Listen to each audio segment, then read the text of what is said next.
안녕하세요, 여러분. 힐링 토크 회복의 정선입니다. 요새는요, 무탈하세요? 라는 안부를 묻기가 너무 두려워요.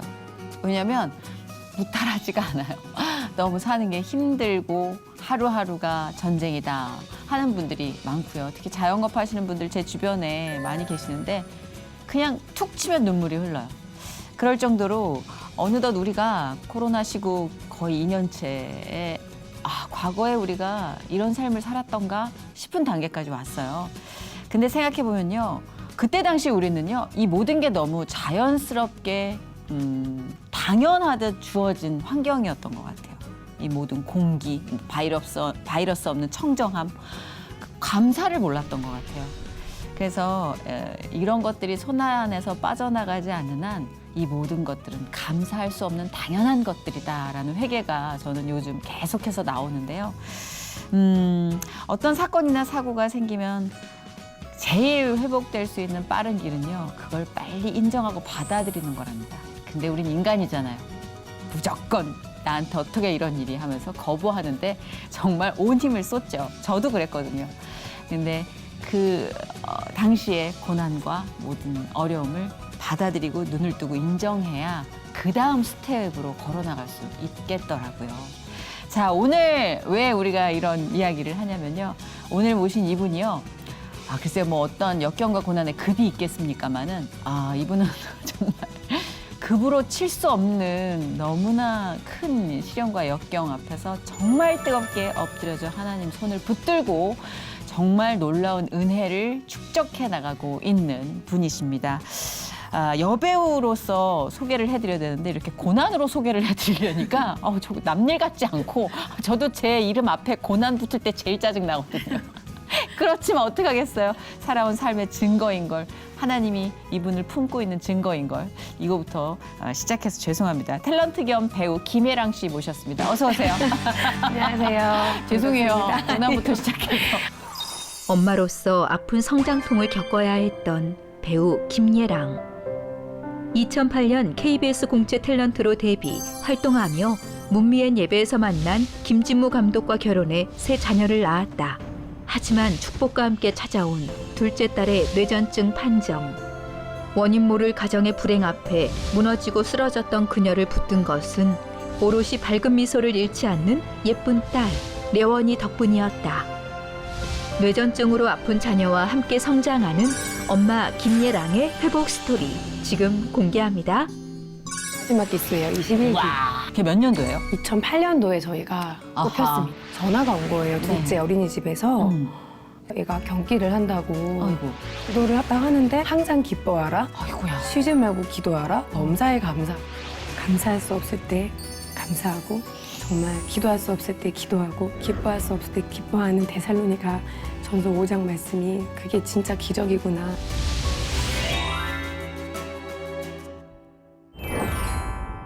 우리 김예랑 씨가 KBS 공채 탤런트 출신이시죠? 네, 마지막 기수예요. 21기. 와, 마지막 기수. 그게 몇 년도예요? 2008년도에 저희가 뽑혔습니다. 저 개인적으로 2008년 숫자를 참 안 좋아합니다. 2008년도에 출발을 하셨고 네. 좀 꼬꾸라졌죠? 아이고. 아이고 주여. 이제 정말 네네. 과거니까 이야기할 수 있는 일들. 네. 그 활동 기간은 길지 않으셨어요? 네, 그럼 맞아요. 바로 결혼을 하신 거예요? 활동하시다가? 그렇죠. 그러니까 저는 당연히 활동을 이제 시작해서 막 아침 드라마 주연도 하고 그 솔약국집. 네, 그게 데뷔작이었고요. 거기는 그랬구나. 이제 작은 역할로 데뷔를 네, 해서 네, 네. 뭐 일일 아침 드라마 약간 맞아, 주연하셨어요. 네, 악역으로 엄마도 예쁘다라는 작품에서 맞아요. 이렇게 막 얼굴 기억난다. 주스 붓고 뭐 이런 거 하고 이제 저는 이렇게 나를 하나님께서 배우로서 쓰시겠구나라고 하셨을 때쯤에 이제 이렇게 저희 신랑 김진무 감독이라는 영화 감독을 아유, 다녀가셨어요. 만나면서 네. 제가 이제 정신 차려 보니까는 네. 바로 식장에 걸어 들어가고 있고 와우. 그리고 이제 8년째 지금 계획하지도 않은 아이가 이렇게 원투쓰리가 원투, 쓰리. 들어서면서 네, 역시 사람의 인생은 네. 사람이 계획할지라도 이루시는 분은 야, 하나님이라는 거를 그랬네요. 3등이 엄마예요, 지금. 네, 맞습니다. 2008년에 막 이제 KBS 공채 탤런트로 입사해서 사실 연기파 배우예요. 제가 이 이목구비나 이런 게 조금 서구적이잖아요. 그래서 악역 되게 잘하셨거든요. 그러니까 진짜 그렇게 다부지게 여배우로서의 꿈을 이제 이루어 주시겠구나 하는 순간 정신을 차려보니까 애기 셋이 없나. 맞아요. 그죠? 네, 그 네. 말씀이신 거죠? 네, 아, 네. 진짜. 아니, 그러면 그 김 감독님은 언제 만나신 거예요? 그 문미엔이라고 아하. 아마 김 감독님 편에서 말씀을 드렸을 거예요. 맞다. 문화미디어 엔터테인먼트를 맞다, 섬기는 맞다. 예배가 있었어요. 네. 네, 거기서 이제 만나서 이렇게. 아니, 다들 그렇게 만나서 다들 이렇게 사랑에 빠지고 결혼하시고 그러네요. 그래서 이제 당연히 저희는 둘 다 크리스찬 집안이고 뭔가 하나님께서 우리 엔터를 위한 계획을 가지고 우리를 이끌어 가시겠구나 했는데 딱 낯선 하나님을 둘째를 낳고 이제 셋째를 낳고 정말 태어나서 처음으로 겪은 하나님을 네. 네, 만나게 된 거예요. 낯선 하나님이라는 말씀, 그 표현이 참 의미심장하네. 맞아요. 우리가 살다 보면 낯선 하나님을 만날 때가 있지. 네, 맞아요. 하나님이 안 계셔가 아니라, 이분이 누구지? 낯선 아빠인데 낯설다. 네. 너무 딱 와닿는. 맞아요. 여러분 아마 맞아 하시는 분들도 계실 텐데, 자, 그 낯선 하나님을 만나게 된 어떤 그때의 얘기 좀 들어볼까요? 그러니까 저희가 뭐 정말 너무 감사하게도 어떻게 보면 저는 몸은 힘들지만 피임했는데도 이렇게 아기가 3명이나 다 들어서고 너무 감사했어요. 딸 아들인데 그리고 아들도 순산을 하고 네. 딱 조리원에 있는데 갑자기 전화가 온 거예요. 둘째 네. 어린이집에서 신생 안고 있는데 전화가 와서 애가 경기를 한다고 아이고. 경기한 적이 있으세요? 하는데 저 너무 깜짝 놀랐죠. 왜냐면 저희는 양가 모두 그런 가족력이 병력이 없고 없으니까. 예. 그러니까 이게 무슨 일이지? 그리고 정말 너무 낯선 거예요. 이 모든 게 네. 바로 이제 조리원 다 그냥 그만두고 나와서 집에 갔는데 한 달 동안은 괜찮았어요. 그래서 아 괜찮구나 이렇게 경기가 어릴 적에 지나가기도 하니까 그렇죠. 그렇게 생각을 했었는데 딱 한 달 지난 다음에 어. 아기 방에서 이렇게 아기를 재우고 있는데 둘째 이름이 려원이에요. 네. 그때 당시 나이가 이제 만 3살, 만 3살. 아이고. 그러니까 2년 사실은 뭐 10몇 개월, 그쵸. 2년 10개월 그쵸. 정도 됐을 텐데 이렇게 막 엄마 하면서 아침에 그래서 아유 엄마 고파서 왔구나, 엄마 고파서 왔구나 했는데 이렇게 아기 침대에 눕히고 여기 눕혔는데 갑자기 얘가 저도 이제 너무 밤새 수유했으니까 이렇게 잠에 선잠이 들었는데 제 몸이 흔들리는 거예요. 그래서 눈 떠보니까 입술이 파래져서 이렇게 침대에 소변이 이렇게 흐르면서 몸이 이렇게 흔들리고 있으면서 얼굴이 파랗게 질려 있는 경기하는 모습을 처음 봤죠. 소위 그거를 이제 여러분이 잘 아시는 단어의 질병명은 간질이라고 원래 하는데 간질이라고 그러면 되게 저희가 사회적으로 인식이 너무 안 좋아요. 저도 사실은 그랬고 막 맨 처음에는 이게 뭐지? 뭐 이런 몹쓸병에 걸렸어. 이게 말이 안 되는데 이제 이랬었죠. 근데 알고 보니 그게 뇌전증이라는 병명으로 바뀌었더라고요. 그래서 그쵸, 그쵸. 너무 놀랐을 것 같아요. 그 팔이 흔들리고 그 내 딸아이가 그 조그마한 몸이 그렇게 막 죽어가는 아이를 발작을 안고 하는 있는 느낌이에요. 사실은. 봤을 때 엄마는 얼마나 놀랐을까. 네. 진짜 아무런 생각도 안 났을 것 같아요. 그때부터 그래서 그냥 정말 모든 회개를 다 하고 그렇지, 그렇지. 왜냐면 모태신앙들은 그럴 수 기본적으로 이게 뭐지 이러면서 있는 회개 없는 회개를 정말 맞아요. 다 끄집어내서 이해돼. 생각나는 것까지 내가 뭐 잘못했나? 기도를 하다 하는데 하나님께서 보통 그러면 말씀을 주시잖아요. 근데 말씀을 주실 때 뭐 두려워 말라 뭐 이런 말씀 원래 주셔야 되잖아요. 근데 데살로니가전서 5장에 있는 항상 기뻐하라, 아이고야. 쉬지 말고 기도하라, 범사에 감사하라 이런 황당한 말씀을 주시는 거예요. 그래서 낯선 하나님이라고 하셨. 네, 그래서 제가 너무 이해가 안 가는 거예요. 그래서 이게 뭔가 착각인가?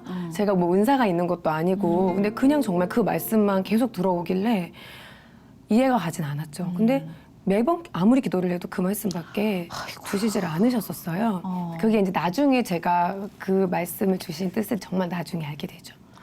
어쨌든 그렇게 해서 저희가 이제 병원에 막 수소문을 해서 경기가 막 20번까지 늘어나는 거예요. 세상에 얼마나 저희 힘들어. 결혼 기념일 조그만 다음 날 입원했어요. 어머나. 그래서 결혼 기념일까지도 경기를 막 하고 있어서 그 신촌 세브란스 병원에 이제 되게 유명한 뇌전증, 소아뇌전증 교수님을 찾아가서 온갖 검사를 다 하는데도 원인이 나오지 않는 거예요. MRI도 멀쩡하고 심지어 입원하는 첫날에는 이제 아티반이라는 이 진정제를 놓는데 네. 경기를 끊어줘야지 뇌 손상이 가지 않기 때문에 정말 독한 약을 넣어요. 근데 그 약을 넣는데 애가 갑자기 환각 증세를 보이면서 분스토를 막 하는 거예요. 새벽 2시까지.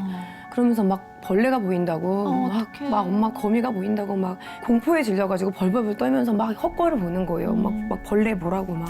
그러니까 저도 그 순간 어떻게 해야 되지 하는데 막 토를 하고 막 이러니까 모습이 너무 공포스럽잖아요. 공포 영화 한 장면처럼. 근데 정말 그냥 갑자기 려원이 손을 잡고 이렇게 물어봤어요. 려원아, 우리 려원이 누가 만들었지? 그 려원이가 가만히 있더니 하나님 하면서 막 울더라고요. 그러면서 이 공포심을 잦아들었어요. 그걸 보면서 아, 이 어린아이도 하나님께서 나를 만드셨다는 사실이 이런 상황에서 두려움을 이렇게 이기게 해주는구나라는 걸 보게 되고 그러면 저는 이제 당연히 아, 이제부터는 좀 경기가 잦아들겠구나 생각을 할 텐데 더 폭발하는 거예요. 막 20몇 번, 35번. 이제 그러면서 사실은 신촌세브란스 큰 병원으로 옮긴 거였고 옮겨서도 약이 계속 늘어가요. 근데 약이 바뀌는 게 아니라 경기약은 하나, 둘, 셋, 넷 이렇게 늘어가는데 약이 늘면 늘수록 잠이 늘어요. 그리고 퇴행을 하고 못 걷게 되고 그리고 기저귀도 갑자기 다시 차게 되고 기저귀를 빨리 뗐었던 애가 그 영민하던 아이. 네, 연민하던 아이가 그래서 정말 이게 뭐지 하고 있는데 그때는 막 물도 안 넘어가고 정신이 없잖아요. 근데 그 와중에 이제 약 기운에 취해서 자고 있던 애가 자다 말고 낮잠 자다 일어나서 엄마 예수님이 꿈에 나왔어 이러는 거예요. 써 발음도 안 돼요. 그러는 거예요. 그래서 제가 예수님이 꿈에 나왔어? 예수님 뭐래? 이랬어요. 그런 얘기를 해본 적이 없는 아이예요. 그랬더니 예수님이 울었죠? 그러는 거예요. 그래서 왜 울었어? 그랬더니 슬퍼서 울었다고. 근데 그게 허투루 들리지가 않았어요. 그런 얘기를 얘는 그런 환타지적인 얘기를 하는 애가 아니거든요. 그래서 그때부터 기도 편지를 쓰기 시작했어요. 뭔가 하나님이 하실 일이 있으신데 려원이가 앞으로 겪어야 될 일이 많이 아픈가 싶은 생각이 드는데 부정하고 싶지만 어쨌든 뭐라도 해야 되니까 매일매일 사진 찍고 정말 기도 편지를 올렸어요. SNS에도 올리고 신랑하고 상의해서 이게 부끄러운 병이 아니다. 그래서 올렸는데 그게 막 퍼진 거예요. 정말 100명, 몇백 명, 막 1000명 이렇게 퍼지면서 진짜 그때는 코로나가 아니었으니까 2018년도니까 많은 분들이 와주셨어요. 와주셨는데 정말 각자의 하나님들이 너무 다 다르신 거예요. 그 뇌전증이라는 병에 대한 인식 때문인지 뭐 진짜 별의별 말을 다 들었어요. 이것 때문 아니냐, 저것 때문 아니냐. 근데 저도 그것 중에 정답이 있을지도 모르잖아요. 정말로. 아이가 아픈 엄마의 심정이잖아요. 심정이잖아요. 그리고 사실은 누가 봐도 사실 경기할 때는 이게 얘는 부분 경기였어요. 이렇게 우리가 생각하는 입에 거품 무는 그런 건 대발작이라고 하고 소경기는 이렇게 잠깐 이렇게 한 20초 정도를 얘 같은 경우는 오른손을 올리면서 이렇게 탁 쓰러지는 병이었어요. 그래서 엄마 자꾸 내가 자꾸 쓰러져 이렇게 얘기를 하길래 제가 일부러 제가 같이 울고 그러면 안 되잖아요. 그러니까 그때부터는 여원아이가 좀 공주병이 있었거든요. 지금도 있는데 원래 공주님들은 다 쓰러지는 거야. 백설공주도 쓰러지고 엘사도 쓰러지잖아. 막 이러면서 이제 막 그렇게 하는데 거기는 엄마들이 다 그래요. 어떻게든지 아이들이 버티게 하려고 그렇게 해서 뭐 이렇게 좀 버티게 해줬는데 그때 좀 알게 된 것 같아요. 아, 항상 기뻐하라, 쉬지 말고 기도하라, 범사에 감사하라가 고난의 때에 너무 필요한 말씀이구나. 그렇구나. 네, 이해가 되지 않던 게 서서히 이해가 되기 시작했어요. 그러면서 이제 약이 막 추가가 되는데 약이 4개부터는 중증 환자가 돼요. 4개를 만약에 4개를 먹게 됐는데 못 끊는다. 이제 12시간 간격으로 아침 저녁을 먹어야 되는데 이 약을 못 끊고 못 끊는다는 거는 경기가 멎지 않는다는 거죠. 그러면은 이제 지적 장애아로 자라게 되는 거예요. 뿐만 아니라 약에 정말 무서운 부작용들이 많아서 뭐 췌장에 염이 올 수도 있고 뭐 폐렴이 올 수도 있고 뭐 이렇게 누울 수도 있고 뭐 인재가 없어질 수도 너무 많아요. 그것도 의사 선생님들이 계속 얘기를 해주실 거 아니에요? 너무 많이 얘기를 해주시죠. 일단 저는 이 약으로 주님 멈춰주세요. 이 약으로 멈춰주세요 하는데 아무리 기도가 늘어나도 멈춰지질 않는 거예요. 줄지도 않는 거예요. 더 늘어나는 거예요. 그러다가 이제 6번째 약을 만났어요. 그게 사브릴이라는 약이었어요. 네. 그 약은 먹으면은 약 10% 정도 경우에 이제 이 주변 시야라고 하죠. 우리가 여기를 보고 있어도 이렇게 여기가 보이잖아요. 근데 네. 이게 다치게 되는 부작용이 있는 약인데 그래도 먹여야 되는 거예요. 안 그러면 뇌 손상이 오면 그렇죠. 정말 하늘나라 갈 수도 있고 그렇죠. 식물인간 될 수도 있고 그런 친구들 너무 많아요. 하루아침에 그냥 엄마도 못 알아보고 뭐 너무 많아요. 너무 아프다. 네, 너무 많아요. 그래서 그런 세상을 알지 못했죠. 려원이가 아프기 전에는. 처음엔 저도 주님 여기가 려원이가 있을 곳이 아니에요. 얘가 왜 여기 있지? 다 막 중증 아이들만 맞아, 있고 맞아. 여기 콧줄 끼고 있고 다 누워 있는데 우리 애는 여기 있을 애가 아닌데 이랬는데 처음엔 다 그렇잖아요. 네. 예. 근데 그 사브릴이라는 약을 이제 먹이면서 제가 이거를 좀 단판을 지어야겠다. 하나님 이 정도면 기도도 많이 쌓였고 입원한 지 한 달이 됐습니다. 이러면서 주님 이 약으로 멈춰주세요. 막 여원이랑 같이 그 번스 예배실이라고 신촌 세브란스가 선교사님이 아, 네네. 세운 병원이라서 그 바로 복도 끝에 되게 교회 같은 예쁜 작은 교회 맞아요. 같은 저도 되게 예, 인상 깊었어요. 예배실이 네. 있어요. 그래서 거기만 가면 좀 마음이 여기가 병원이 아닌 것 그럴 것 같아서 같아. 수시로 그냥 하루도 갔는데 거기에 딱 갔어요. 가서 막 려원아 기도해. 이 약으로 주님 멈춰주세요 이랬는데 마음에 멈춰주시겠다는 거예요. 그래서 이거구나. 그냥 멈춰주시겠다는 너무 이상한 확신이 들어서 응답이 왔다. 그러고 감사기도를 드리고 약을 먹이고 잤어요. 근데 다음날 아침에 경기가 폭발을 한 거예요. 20번, 30번 하던 애가 70번, 80번. 그래서 막 로딩이 막 들어가고 막 이벤트라 그래요. 그거를 삼칠병동 그 전체 소아신경과에서 막 이제 막 다 뛰어 들어오고 난리가 났어. 계속 로딩 들어가고.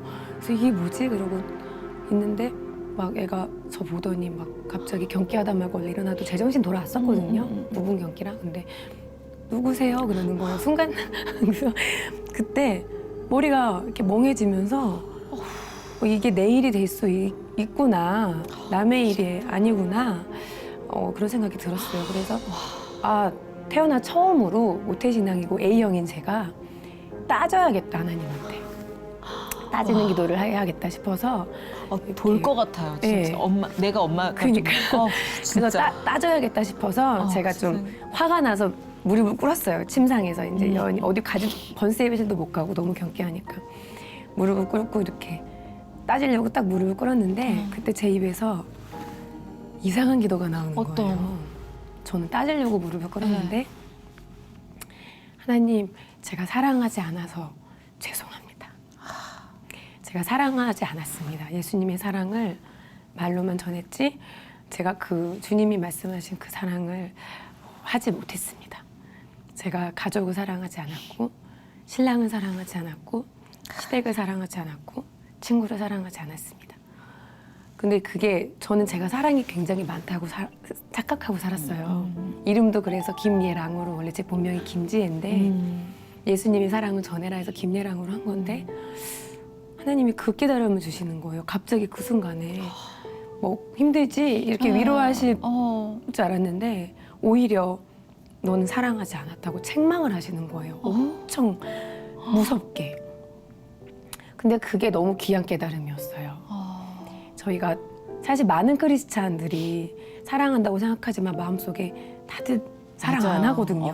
저도 제 안에 사랑 없어요. 사랑이 없거든요. 네, 맞아요. 근데 사랑하는 척하는 거예요. 맞아요. 가족조차, 맞아요. 내 자식조차 사실은 정말 예수님이 말씀하신 사랑은 고린도전서 13장의 그 사랑으로 사랑해야 되는데 모든 것을 참고 견디며 그 사랑이 자식한테조차도 안 나올 때가 많잖아요. 근데 그거를 그 당연한 것을 책망하시는 거예요. 그 상황이 너무 당연한 건데 우리한테는. 그래서 이건 그냥 저는 약간 교훈 같은 말씀이다 이렇게 생각하고 그냥 우리가 나아가야 될 지표지 진짜 그 말씀을 어떻게 지키고 살아 이렇게 생각을 했는데 그게 아닌 거예요. 그래서 그때 펑펑 울면서 1시간을 회개를 했어요. 그리고는 약을 끊었어요. 약을 끊고 이제 회개하니까는 당연히 이제 이것도 기도 편지 다 적었죠. 이제부터는 뭔가 그러면 또 역전이 일어날 거야 생각을 했을 거 아니에요. 그렇죠. 당연하죠. 뭔가 기점이니까. 네, 그게 또. 기점이니까. 네. 근데 하나님의 시간과 저의 시간은 너무 다른 거예요. 제가 총 80일을 그 여름에 2018년도 여름에 병원에 있게 되는데요. 이게 이제 입원한 지 한 달쯤 됐을 때 일이에요. 어떤 약으로도 조절이 안 돼서 결국에는 정말 하기 싫었던 치료가 약 조절이 안 되면 케톤 식이요법이라는 치료를 하게 되는데 그건 뭐예요? 극한의 이제 식단 조절이에요. 아이고 그래서 애긴데. 그러니까 거의 굶다시피 해서 뭐 처음 3일은 물까지 못 마시고 그 다음부터는 이제 정말 이만큼씩 하루에 2번 정도를 어른도 못 해요. 막 탈수 증세 올라오고 구토 올라오고 막 별의별 진짜 코드가 막 추가가 마음 되는. 찢어질 것 같아.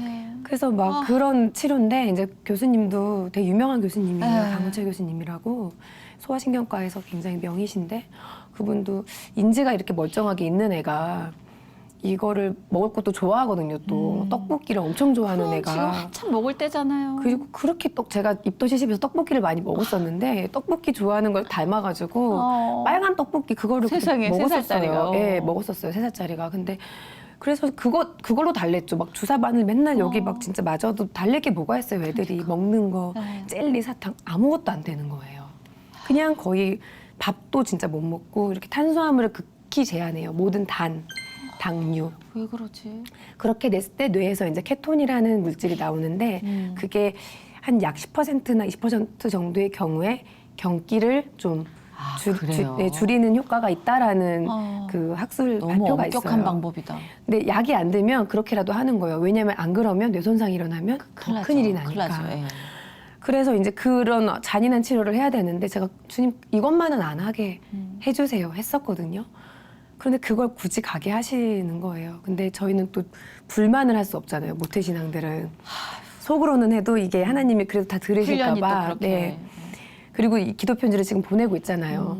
하나님의 체면이 있으시니까 내 기도를 들어주시겠지. 이렇게 많이 막 진짜 보냈는데 막 이런 마음도 있으니까 뭔가 그래도 크리스찬답게 기도를 하자. 하지만 하나만 하나님께 구하자 싶어서 주님 이거는 들어주시겠죠 싶어서 번세베실에 여원이 데리고 가서 케톤 치료하기 전에 기도를 했어요. 하나님 딱 30분만 경기 멈춰주세요.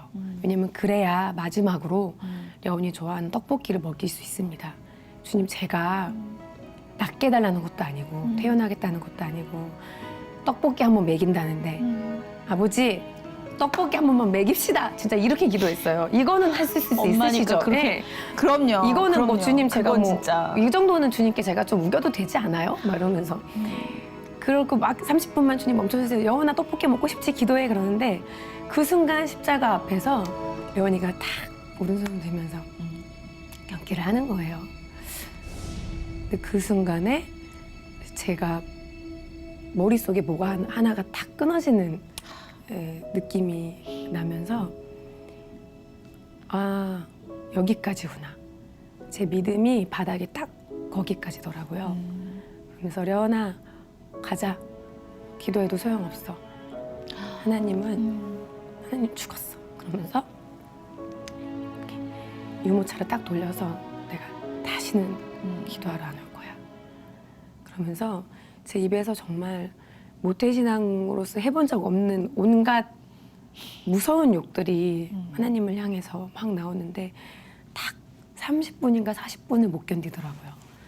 그 시간이 하나님을 떠난 시간이 우주 미아가 된 것 같은 거예요. 너무 무섭더라고요. 너무 외롭고 펑펑 울면서 다시 악에 바친 눈물을 흘리면서 아무리 내가 화가 나고 섭섭하고 욕지기가 나와도 정말 왜 그랬냐고 따지고 매달릴 수 있는 분이 주님밖에 없는 거예요. 그래서 펑펑 울면서 이제 돌아왔어요. 돌아와서 앉아가지고 기도도 안 나오고 그냥 막 펑펑 울고 있는데 그때 하나님께서 또 뒤통수를 탁 때리는 말씀을 하시는 거예요. 너는 왜 네 딸만 위해서 기도하니? 너무 너는 왜 려원이만 기도하니? 이런 말씀을 하시는 거예요. 그래서 근데 그때 제가 사실은 제 마음을 보신 거예요. 저는 크리스찬이잖아요. 거기서 려원이보다 아픈 아이들이 수두룩 빽빽한데 저렇게 될까봐 무서웠어요, 려원이가.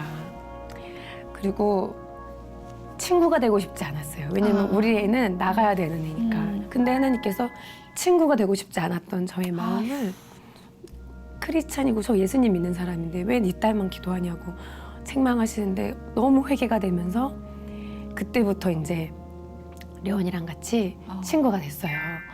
같은 병실 5인실이었는데 맞은편에 있는 빨간 리본을 단 우리 서연이라는 동갑내기 애기랑 친구가 되고 왜 어디가 아팠는지 그 친구는 막 경기가 100여 때부터 해서 앉지도 못하고 서지도 못하고 위로간으로 밥 먹고 너무 예쁘게 생겼는데 려원이랑 같이 커플 리본하고 그러니까 려원이도 기도하고 자기도 같이 기도하는 거 배워서 기도하고 여기 있는 애는 너무 잘생겼는데 갑자기 그냥 식물인간처럼 누워서 엄마도 못 알아보고 있게 되고 그냥 그 엄마들하고 정말 친구가 되는 거예요. 그러면서 예수님이 여기 계셨다면은 친구가 되셨을 텐데, 그럼 그런 마음이 그때 들었어요. 네, 그러면서 신기하게 그때부터 눈물이 좀 들어가더라고요. 그때부터 네 같이 기뻐하고 이게 병원 식구라 그러잖아요. 같이 막 연합체가 돼가지고 같이 라면 끓여 먹고 같이 막 그때는 코로나 아니니까 같이 막 이렇게 엄마들 침대 붙여놓고서는 보호자용 간이 그거 붙여놓고 막 배달 음식도 해먹고 얘기하고 그전에는 이해가 안 갔거든요. 저 엄마들은 미쳤나 봐. 지금 애가 아픈데 왜 모여가지고 떠들어 웃어 했는데 그게 항상 기뻐하라였던 거예요. 견딜 수가 없으니까. 견딜 수 없죠. 견딜 수가 없으니까 거기서 웃으면서 교제하고 그랬던 거예요. 그러던 와중에 이게 케톤 치료가 안 맞았어요. 그러니까 끝난 거예요. 케톤 치료가 3주 만에 끝났어요. 그러니까는 여원이가 드디어 떡볶이를 좋아하는 떡볶이를 먹을 수 있게 된 없이. 거예요. 너무 그것만 해도 얼마나 감사해요. 감사가 생겼어. 그러니까 범사에 감사하라가 진짜로 그러니까 경기 한 번에 1일 1비가 되지가 않더라고요. 이제 그러니까 하나님께서 정말 그곳이 천국이 될 수 있더라고요. 하나님 안에. 물론 슬프죠.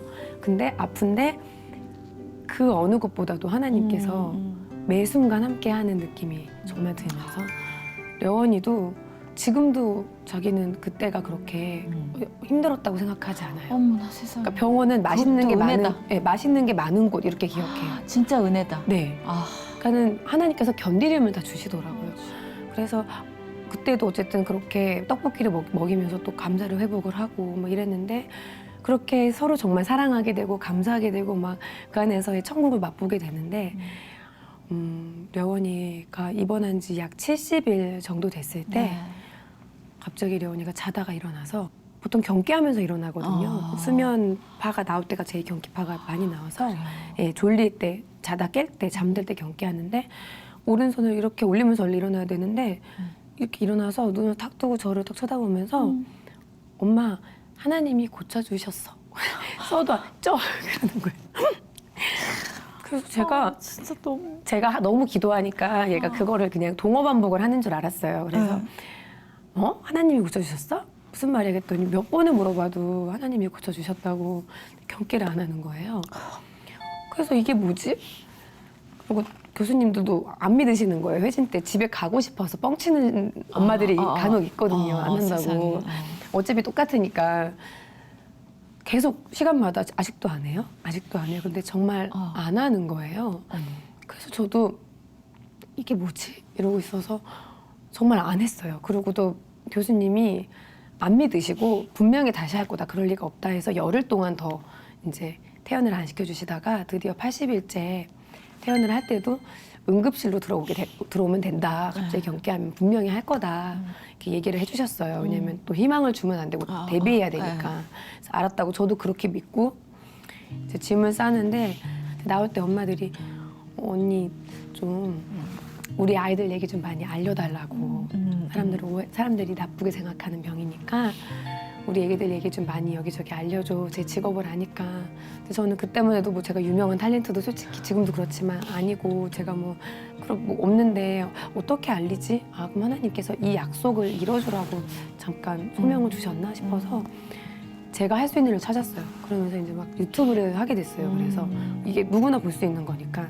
그래서 려원이 했던 이야기를 올리고 그러면서 또 엄마들의 무한도전 처음부터 막 뇌전증 얘기하면 안 보니까 웃기게 해야겠다. 그래서 막 제목도 엄마 티셔츠 엄마라고 써있는 티셔츠를 4명이 티셔츠를 맞춰서 입고 애를 뱄다. 그래서 에벤져스 막 이래서 막 되게 웃기게 했어요 처음에. 그리고 그러다가 이제 좀 구독자 모이면 이 사람의 계획이죠. 그러면 그때 이제 뇌전증 얘기를 해서 알리고 하려고 제 나름대로는 마르다처럼 정말 열심히 하고 있는데 그 중에 여원이가 1년 반이라는 세월이 흐르면서 6살이 되고 2019년도가 됐어요. 네. 유치원에 가게 되고 약도 3개로 줄고 다시 걷게 되고 너무 멀쩡하게 된 거예요. 그러는 와중에 갑자기 여원이가 다시 경기를 크리스마스를 앞두고 똑같이 시작하는 거예요. 그러니까 이게 너무 놀랬겠다. 그러니까는 그때는 이제 놀란다기보다는 이게 악몽 같은 거였거든요. 다시는 아니까 더 하지 무서울 않을 것 거라는. 같아. 네. 그러니까 이게 뭐지? 약간 멘붕이 온 거예요. 내가 이거 기적을 줬다 뺏는 것 같은 느낌도 들고 막 셋째 돌잔치 하면서 하나님이 하셨다고 막 이러면서 막 이랬거든요. 네. 저희 중보하시는 분들 다 초대해갖고 영상도 만들어서 이랬는데 너무 이해가 안 가는 거예요. 근데 그러고서는 크리스마스 이브날 이제 병원에 이렇게 있는데 또 똑같은 말씀을 주시는 거예요. 항상 기뻐하라. 쉬지 말고 기도하라. 범사에 감사하라. 근데 그 말씀이 1년 반 전과 달라지게 아멘이 되어지더라고요. 그리고 한편으로는 뭔지 모르겠지만 연희가 다시 아픈 게 주님 뜻이라면 이라는 말도 안 되는 제가 가질 수 없는 믿음이 1년 반 동안 생긴 거예요. 그 일들을 하면서 오히려 여원이 아픔을 통해 주님이 일하실 거라는 뭔가 이상한 확신이 생기면서 그랬는데 딱 그때 크리스마스 이브날 교수님이 회진을 오셔서 크리스마스 선물처럼 여원이 내 병변을 찾았다고 좋은 소식은 수술이 가능하다는 거고 나쁜 소식은 굉장히 고통스러울 것이다 수술 과정이 왜냐면 한번 열어요 그리고 연 상태에서 그리드를 심어서 정확한 위치를 알아 잘못 도려내면 안 되니까 그렇죠. 일주일 동안은 그러고 살아야 돼요 이렇게 붕대는 감정으로 연체로. 그때 뭐 구토 발열 별별 부작용이 다 생기는데요 얼마나 아프겠어요. 막 진짜 어른들도 정신병 코드가 들어가기도 하고 얼굴이 못 알아볼 만큼 부을 것이다. 막 별 얘기를 다 들었어요. 그래서 저희들도 막 이랬거든요. 그리고 게다가 못 걷게 된 거라는 거예요. 이게 일단은 오른쪽 다리 신경 쪽을 다 그 운동신경이 있는데 그 운동신경을 오른쪽 다리 운동신경을 도와주는 신경을 크게 도려내야 된다. 그 병변이 있는 데가 네, 거긴 옆인 거예요. 그래서 못 걸을 거다. 이 2가지의 나쁜 소식이 있었어요. 그래서 염치를 불구하고 다시 중보기도를 모아야 되나 이러고 있는데 사실 그게 용기가 내 아이를 위해 기도해 주세요라는 용기가 한 번도 어려웠지만 다시 리바이벌이잖아요. 이거는 그렇죠. 너무 어려운 상황이었는데 정말 신촌 세브란스의 안철민 교수님이라는 그 심혈관 질환 센터의 교수님이 계신데 얼마나 바쁘세요 대학병원 교수님께서. 그러게요. 근데 그분이 연락 오셔서 내가 레원이를 위한 한 달 5주간의 릴레이 금식 기도회를 인도해 줄 테니 사람을 모아라. 근데 인도를 해주겠다 그러고 새벽 기도를 시작하신 거예요. 세상에. 그 바쁘신 분이. 과장님이요? 금식 기도랑. 교수님이? 네, 교수님께서 대학병원 신촌 세브란스 교수님. 세상에. 그러니까 이게 저는 그냥 허투루 들리지가 않고 하나님이 하실 일이 있구나. 모아야겠다. 그러니까 용기가 생겨서 저랑 신랑이랑 염치를 불구하고 모았어요. 그분들이 한 40분 정도가 모였어요. 단톡방 안에. 코로나지만 만날 수 있잖아요. 그렇죠. 카톡방 안에서. 맞아요. 그래서 하루에 아침, 점심, 저녁을 한 끼씩 굶어가면서 남의 아이를 위해서 세상에. 저도 해본 적 없는 일인데 네. 저도 그 안에 있었고 기도문이랑 구절이랑 올려주시는 거예요. 그러니까 이게 너무 은혜가 넘쳐났어요. 나중에는 기도 제목이 바뀌더라고요. 회개 기도가 나오고 그 안에서 나라를 위한 기도로 막 바뀌면서 너무 은혜가 있었어요. 동시에 려원이도 이제 정말 그 수술 가운데 붓지도 않고 토도 안 하고 너무 멀쩡하게 제 뭐 영상에 나중에 혹시 나올 것 같은데 네, 네. 정말 교수님도 수술 안에 맞아? 막 이럴 만큼 수술이 잘 돼서 경기가 멎었죠. 근데 다 1차 수술을 하고 2차 수술을 하고 나왔는데 2차 수술 때는 애가 그래도 중환자실에 하루 갔다 오고 난 다음에 좀 중환자실은 엄마가 없으니까 얼마나 애가 충격받았겠어요. 근데 한 3시간 동안 말을 못 하긴 했었는데 금방 다시 좋아졌었거든요. 제가 또 있으니까. 근데 2차 수술하고 나왔는데 애가 말을 못 하는 거예요. 3일 동안 웃지도 않고 실어증이 걸려가지고 먹지도 않고 물도 안 마시고 그냥 진짜 멍하게 여기 이제 핏줄만 달고 이제 제거해서 나왔는데 당연히 오른발은 안 움직이고 엄지발가락부터 완전히 다 마비가 돼서 충격에 이제 휩싸여 있는데 그때 그 안철민 교수님께서 책 한 권을 주고 가시는데 그 책이 완전한 용서라는 책이에요. 네네. 영어로 Total Forgiveness라고 RT 켄달 목사님이 쓰신 좀 오래된 베스트셀러인데 그분이 그냥 갑자기 그 타이밍에 왜 완전한 용서를 책을 주셨지? 보니까 요셉 이야기를 가지고 쓰신 책이에요. 그러니까 많은 크리스찬들이 용서하지 않아서 이 땅에서 묶여 있는 게 굉장히 많다는 책이에요. 예수님은 우리를 분명히 7번씩 70번이라도 용서하라 했고 저희가 아직 죄인 되었을 때 우리를 용서하신 주님이시잖아요. 우리가 아직 죄인 되었을 때 사랑하시고. 근데 우리는 용서도 안 하거든요. 저한테도 용서를 못하는 사람이 있었어요. 근데 사실 우리가 용서를 못하는 게 먼 사람일 수도 있지만 가족도 있어요. 그냥 뭐 엄청난 게 아닌데도 그때 사실은 신랑이랑 좀 안 좋았었어요.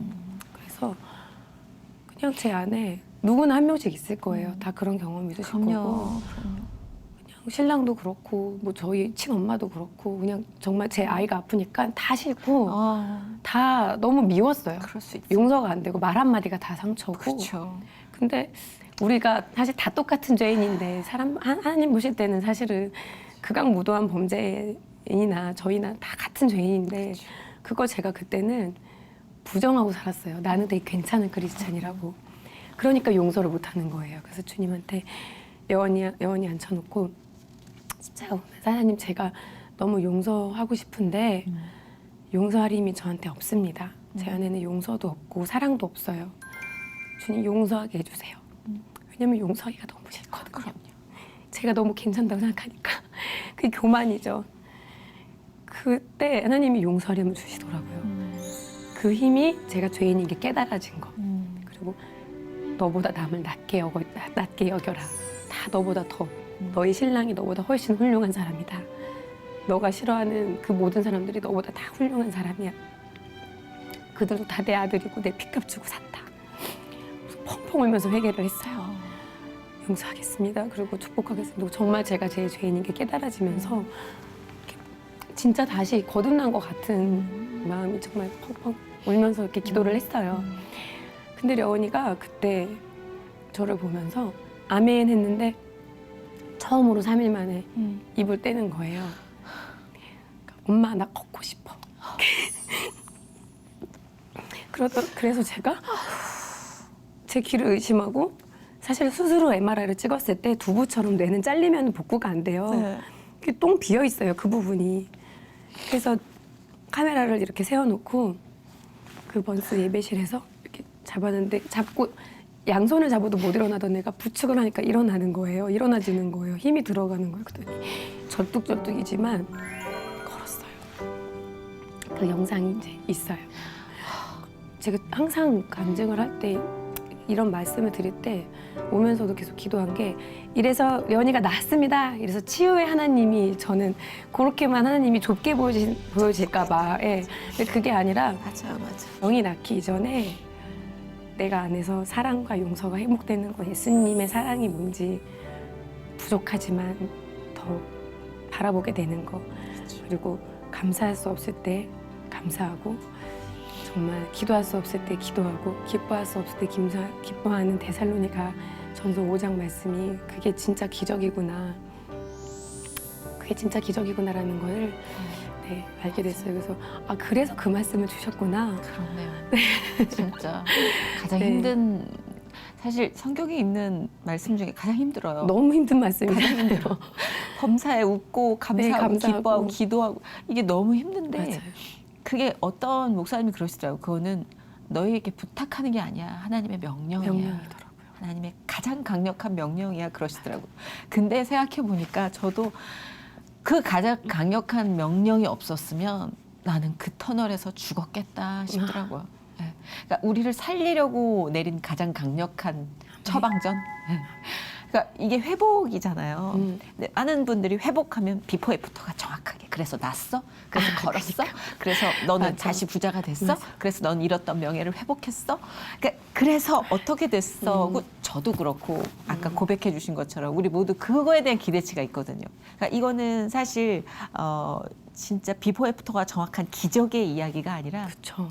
지금도 모든 과정, 투병의 모든 과정을 기적으로 쓰고 계신 하나님의 이야기거든요. 맞아요. 그래서 정말 아까 우려하신 것처럼 아마 그렇게 생각 안 하실 거예요.